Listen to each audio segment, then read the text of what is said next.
श्री शिवाय नमस्तुभ्यम। हर हर महादेव। तो कल है 21 जुलाई, श्रावण सोमवार, दूसरा सोमवार है श्रावण मास का। श्रावण सोमवार एकादशी और महासंयोग बन रहा है। सोमवार का और एकादशी का महासंयोग बन रहा है। जो कामदा एकादशी है कल, वो सती माता ने यही एकादशी से अपनी व्रत साधना प्रार्थना पूजा शुरू की थी। भगवान शिव को पाने के लिए सती माता ने यहीं से अपनी प्रार्थना पूजा और पूजा अर्चना शुरू की थी। तो कल का बहुत ही बड़ा संयोग बन रहा है, महासंयोग बन रहा है। श्रावण मास का सोमवार है और ऊपर से एकादशी है, वो भी सोमवार के दिन। तो कल का आपको हमेशा हर व्यक्ति को व्रत करना चाहिए, पूजा प्रार्थना करनी चाहिए। भगवान भोलेनाथ और हरि भगवान का मिलन है कल, दोनों का एक साथ मिलन होने वाला है। तो आपको कल के दिन पूजा प्रार्थना अर्चना माला जाप मंत्र सभी को दोगुना करना है, जिससे भगवान हरि का और भगवान भोलेनाथ का आप पर दोनों का विश्वास और भी ज़्यादा बढ़े, आप पर आपके ऊपर दोनों की कृपा बनी रहे। तो शुरू करते हैं आज के इस वीडियो के उपाय, जो श्रावण मास की एकादशी और सोमवार के दोनों के उपाय हैं। यदि आपके घर में कोई कष्ट आ रहा है, कोई दुख आ रहा है, तकलीफ़ आ रही है, तो हमें 108 बेलपत्र की माला बनाकर भगवान भोलेनाथ के शिवलिंग पर आपको समर्पित करनी चाहिए। वो माला कैसे बनानी है, आपको सुई धागे से वो माला नहीं बनानी। आपको एक धागा ले लेना है, मोली का या फिर किसी का भी सूत का धागा आप ले हो। तो एक धागा लेकर आपको एक बेलपत्र की जो डंडी का भाग होता है उसको बांधते जाओ, फिर दूसरी बेलपत्र को बांधो, फिर तीसरी, ऐसे करके 108 बेलपत्र को बांध कर ही आपको माला तैयार करनी है। उस माला को भगवान भोलेनाथ का जलाभिषेक करवाकर आपको भगवान भोलेनाथ के शिवलिंग पर आपको समर्पित करनी है। श्री शिवाय नमस्तुभ्यम बोलते हुए, अपनी मन की कामना बोलते हुए आपको भगवान भोलेनाथ के शिवलिंग पर वो माला 108 बिल्व पत्रों की माला आपको समर्पित करनी है। इससे आपके घर में कोई कष्ट बाधा दुख दरिद्रता कुछ नहीं आएगा, आपके ऊपर भगवान भोलेनाथ की कृपा बनेगी।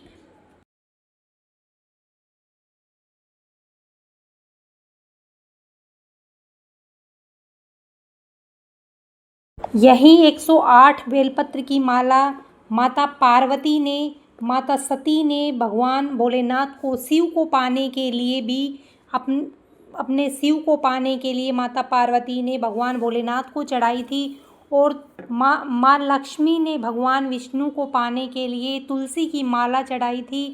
इससे शिव महापुराण की कथा जो कहती है कि आपके घर में किसी भी बड़े को आपको कल के दिन, जो कल श्रावण सोमवार एकादशी का महासंयोग है, आपको अपने घर के किसी भी बड़े व्यक्ति को कल के दिन पीली चीज़ का दान जरूर देना चाहिए। आप किसी मंदिर में ना जाकर, किसी मंदिर वगैरह में किसी में अगर दे सकते हो तो वहाँ दो, नहीं तो अपने ही घर में किसी भी बड़े को, अपने से बड़े को पीली दाल, पीला फूल, पीली मिठाई, पीला अनाज, कोई भी पीली चीज़, वस्तु, वस्त्र, कोई भी आप दान दे सकते हो, आपको ज़रूर देना चाहिए। इसको दान करने से क्या होगा, इसको दान करने से आपके घर में कोई बड़ी बीमारी नहीं आएगी, कोई कष्ट बाधा नहीं आएगी। अगर आप ये करते हैं तो आपको ज़रूर ही इसका फल मिलेगा। कल का दिन बहुत बड़ा दिन है, महासंयोग बन रहा है। श्रावण मास का सोमवार और साथ में एकादशी, कामदा एकादशी, जो आपकी प्रत्येक कामनाओं को पूर्ण करने वाली है। कल के दिन किया गया पूजा पाठ आपको दोगुना फल मिलेगा।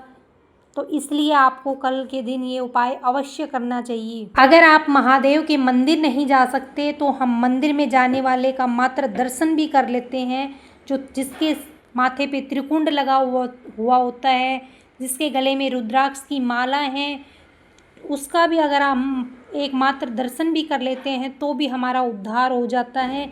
इससे भी भगवान भोलेनाथ की कृपा हम पर बन जाती है। शिवलिंग पर जो हम चावल अक्षत जो चढ़ाते हैं उसका क्या फल मिलता है, हमें जो चावल चढ़ाते हैं अक्षत, जो पूर्ण चावल होते हैं, उसका क्या फल मिलता है। हमें चावल अवश्य चढ़ाने चाहिए। लेकिन कल श्रावण सोमवार है, लेकिन उसके साथ में एकादशी है, तो इसके लिए हमें थोड़ा सा नहीं करना चाहिए। उसको चावल को चढ़ाने का क्या फल मिलता है? शिवलिंग पर अगर आप चावल अक्षत चढ़ाते हैं तो उससे आपको रोग मुक्ति मिलती है, उससे आपके घर में कोई रोग बाधा, रोग दोष नहीं आता। अगर शिवलिंग के नीचे आप चावल चढ़ाते हैं तो वो उन्नति के द्वार खोलता है आपका। अगर आपने गणेश जी के स्थान पर आपने चावल चढ़ाए हैं तो वो आपके घर में मंगल कार्य के लिए चढ़ाया गया है, उससे आपके घर में मंगल कार्य होंगे। षडानन कार्तिकेय के स्थान पर आपने चावल चढ़ाए हैं तो वो बच्चों की सुख समृद्धि के लिए चावल चढ़ाए जाते हैं षडानन कार्तिकेय के स्थान पर। और माता पार्वती के स्थान पर, जो माता पार्वती का हस्त कमल है जिसके ऊपर शिवलिंग रखा हुआ है, उस पर आप चावल चढ़ाते हैं तो वो अखंड सौभाग्य को देने वाला होता है। और अशोक सुंदरी माता के स्थान पर अगर आप चावल चढ़ाते हैं तो वो आपको संतान प्राप्ति के लिए चढ़ाया जाता है। आपको भगवान भोलेनाथ के इस श्रावण के महीने में चावल अवश्य चढ़ाने चाहिए, लेकिन चावल पूर्ण रूप से होने चाहिए, अक्षत होने चाहिए, कहीं से कोई खंडित नहीं होना चाहिए।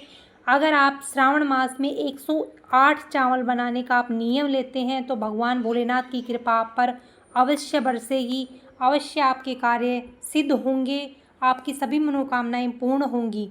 पद्म पुराण और विष्णु पुराण में एकादशी के दिन, जो एकादशी भी हो, द्वादशी भी हो और त्रयोदशी भी हो, इन तीनों का व्रत अगर एक दिन आता है और उस व्रत को आप रख लेते हैं तो उसे 1000 एकादशियों का पुण्य प्राप्त होता है। उसको और कोई एकादशी करना ही नहीं पड़ता। अगर आप ये तीनों तिथियां एक दिन पढ़ें और आप ये तीनों तिथियों के दिन आप एकादशी का व्रत रखते हैं पूरी श्रद्धा भक्ति से, तो भगवान भोलेनाथ और भगवान विष्णु की कृपा ही नहीं बल्कि आपको 26 एकादशियों के पुण्य का फल भी आपको प्राप्त होता है। जो 26 एकादशी का व्रत करने का फल मिलता है वो आपको एक एकादशी का व्रत करने से प्राप्त होता है। अगर आप एकादशी के दिन श्रावण के महीने में आप अपने ही घर में या किसी मंदिर में नहीं जा सको तो अपने ही घर के मंदिर में आपको एक तुलसी की लकड़ी लेकर, जो तुलसी सूख जाती है उसकी लकड़ी को आप रख लीजिए। उस तुलसी की लकड़ी का आपको श्रावण महीने की एकादशी के दिन शाम के समय प्रदोष काल में अगर आप घी का दिया भरकर उसमें दीप जला देते हैं तो उसके घर में कभी संपदा की कमी नहीं होती, उसमें कभी लक्ष्मी की कमी नहीं होती, उसमें कभी कोई अनर्थ नहीं हो सकता। उस घर में हमेशा लक्ष्मी का वास होता है। विष्णु पुराण में भी स्पष्ट लिखा हुआ है कि अगर आप ये उपाय करते हैं तो आपके घर में धन संपदा की कभी कमी नहीं होगी, वहाँ पर हमेशा लक्ष्मी माता विराजमान रहेगी। श्रावण महीने का सोमवार है तो श्रावण महीने के सोमवार को हमें 2 लोटा जल अवश्य भगवान भोलेनाथ को चढ़ाने चाहिए। 2 लोटा जल लेकर जाओ, आपको उसी को थोड़ा थोड़ा करके 3 बार रोक कर उसी दोनों लोटों से एक साथ जल चढ़ाते जाओ और फिर 3 बार उसी जल को चढ़ाते चढ़ाते रोको, फिर चढ़ाओ, फिर रोको, फिर चढ़ाओ, फिर रोको, फिर चढ़ाओ। ऐसे 3 बार आपको भगवान भोलेनाथ के शिवलिंग पर आपको 3 बार रोक रोक कर उन 2 लोटों के जल को अवश्य चढ़ाना चाहिए। इससे भगवान भोलेनाथ की आपके ऊपर कृपा होगी। जो 2 लोटों का जल आप अगर श्रावण के महीने में चढ़ाते हो तो ये एक कावड़ का रूप ले लेती है। जैसे भगवान भोलेनाथ की आज श्रावण के महीने में कावड़ चल रही है, अगर आप 2 लोटे से भगवान का जलाभिषेक कराते हैं तो वो भी एक कावड़ का ही रूप माना जाता है। वो भी भगवान भोलेनाथ उसको कावड़ के रूप में ही स्वीकार करते हैं। अगर आप 2 लोटे जल से भगवान का जलाभिषेक करवाते हैं तो ऐसे ही आपको 3 बार जल चढ़ाना है। जिस प्रकार से शिव मंदिर में 3 तालियों का महत्व है, 3 तालियों का नियम है, उसी प्रकार 3 बार भी आपको श्रावण महीने में जल रोक रोक कर 2 लोटों से भगवान भोलेनाथ का जलाभिषेक करवाना चाहिए। इस श्रावण के महीने में कल जो श्रावण का दूसरा सोमवार है, कल श्रावण का दूसरा सोमवार भी है और एकादशी का व्रत भी है। आपको यह व्रत अवश्य रखना चाहिए। अगर मंदिर नहीं जा सकते तो अपने घर में पूजा पाठ भगवान का कर सकते हैं आप।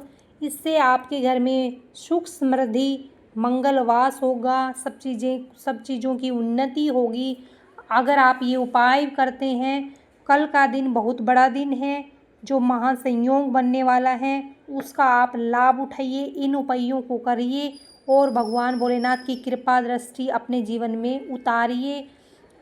भगवान भोलेनाथ को इस श्रावण के महीने में जलाभिषेक करवाइए, पूजा करवाइए, मिठाई का भोग लगाइए। जो भी आपसे हो सकता है वो आप ज़रूर करिए। पूजा प्रार्थना तो अवश्य ही करनी चाहिए आपको। ये थे आज के हमारे इस वीडियो के उपाय। अगर आपको मेरी वीडियो अच्छी लगी तो like, share and subscribe. Comment में श्री शिवाय नमस्तुभ्यम हर हर महादेव ज़रूर लिखना।